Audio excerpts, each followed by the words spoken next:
اسرائیل نے گریٹر اسرائیل کا کوئی نقشہ جاری نہیں کیا۔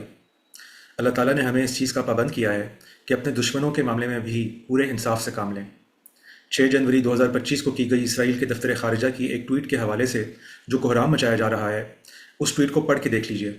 اس میں اسرائیل کی تاریخ بتائی جا رہی ہے، جس میں حضرات داؤد و سلیمان علیہ السلام کے ادوار حکومت بھی شامل ہیں، اور اس میں وہ کہیں دعویٰ نہیں کر رہے کہ ہم اب انہی تاریخی حدود تک اسرائیلی سرحدوں کی توسیع کا دعویٰ یا اس میں دلچسپی رکھتے ہیں۔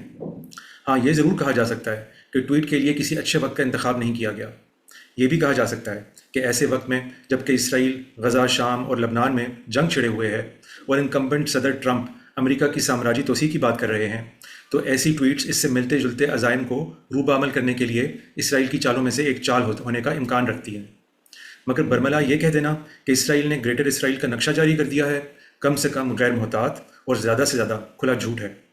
میں دیکھ رہا ہوں کہ عرب ممالک کے دفاتر خارجہ، ہماری خبروں کے ادارے، یہاں تک کہ نامور تجزیہ نگار بھی اسے ایک حقیقت کے طور پہ بیان کر رہے ہیں۔